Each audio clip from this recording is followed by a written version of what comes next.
14 বছরের মধ্যে। আমি স্কুল শিক্ষার্থী থাকা সময় আমার একজন শিক্ষিকা ছিলেন।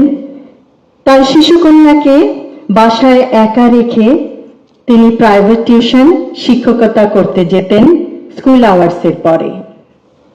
শিশুটি অত্যন্ত বিরল ছিল। সে হয়তো নিজেই নিজের খেয়াল নিত।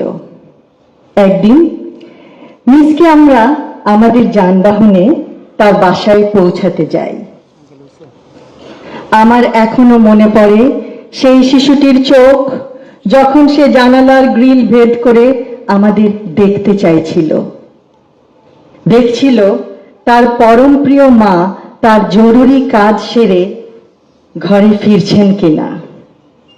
শত ক্লান্ত হলেও তিনি আদরে সযত্নে শিশুকে কাছে টেনে নেবেন। দিবা পরিচর্যা কেন্দ্রবিহীন স্থানগুলিতে এটি বাস্তবতা। হয়তো পরিস্থিতির কিছুটা উন্নতি হয়েছে, কিন্তু সংসারের খরচ চালাতে হিমশিম চাকুরিরতা মা এক্ষেত্রে 123টি চাইল্ড ডেভেলপমেন্ট সেন্টার 7360টি শিশু পরিচর্যা পাবে, যা মোট শিশু জনসংখ্যার 0.034%। নিষ্ঠা ও প্রত্যয় থাকা সত্ত্বেও মা যেমন নিশ্চিন্তে কাজে মনোযোগ দিতে পারবেন না, তেমনি ভাবে শিশুটিও আর্লি চাইল্ডহুডের জন্য প্রয়োজনীয় অনেক অ্যাক্টিভিটি থেকে বঞ্চিত। সে সমবয়সীদের সাথে খেলা করতে পারবে না, সর্বোপরি সুস্বাস্থ্য অর্জনে বঞ্চিত হবে।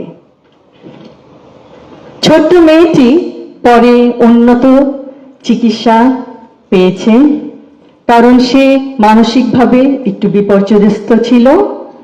পরে উচ্চতর শিক্ষা লাভ করে সে এখন প্রতিষ্ঠিত।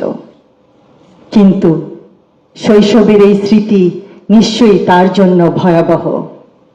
যেই সময়ে তার সমবয়সীদের সাথে খেলাধুলা করার সময়, বিভিন্ন আর্লি চাইল্ডহুড ডেভেলপমেন্টের অ্যাক্টিভিটি করার সময়, সেই সময় হয়তো কখনো তার খিদে পেয়েছে, কখনো ভয় পেয়েছে, শেষ পর্যন্ত ক্লান্ত হয়ে ঘুমিয়ে পড়েছে মা বাবার অপেক্ষায়। মানসম্মত সার্বজনীন প্রাক প্রাথমিক শিক্ষার সুযোগ আর্লি চাইল্ডহুড ডেভেলপমেন্ট করার মাধ্যমে শিশুর জ্ঞান ভিত্তিক ও সামাজিক বিকাশ শক্ত ভিত্তির উপর গড়ে উঠবে। আমি আজ ধন্যবাদ জানাতে চাই সকল কেয়ার গিভার মা বোনদের তাদের মানবিক এবং অত্যন্ত কঠিন কাজের জন্য। অন্য মা বোনদের শিশুদের পরম স্নেহ যত্নে তারা বড় করছেন। তারা আছেন বলেই অনেক মা বোনেরা স্বাচ্ছন্দ্যে নিশ্চিন্তে চাকুরি ক্ষেত্রে যোগদান করতে পারছেন। শিশুরা নিরাপদ পরিবেশে বেড়ে উঠছে। শৈশব জীবনের অত্যন্ত গুরুত্বপূর্ণ একটি অধ্যায়।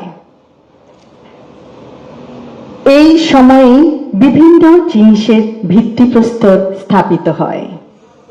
দিবা পরিচর্যা কেন্দ্র শুধু নিরাপদে থাকার স্থান নয়, দেশের ভবিষ্যৎ গড়ার সহায়ক। কেয়ার গিভার্স, আপনারা একই সাথে দুটি কাজ করছেন। বাংলাদেশের ভবিষ্যতের ভিত্তিপ্রস্তর স্থাপন করতে সহায়তা করছেন। ভিত্তি সততার, ভিত্তি নিষ্ঠার, ভিত্তি শান্তির, ভিত্তি শিক্ষার, ভিত্তি সংস্কৃতির, ভিত্তি মানবিকতার, ভিত্তি সহনশীলতার, নিয়মানুবর্তিতার, কৌতূহলের, অধ্যবসায়ের, পারস্পরিক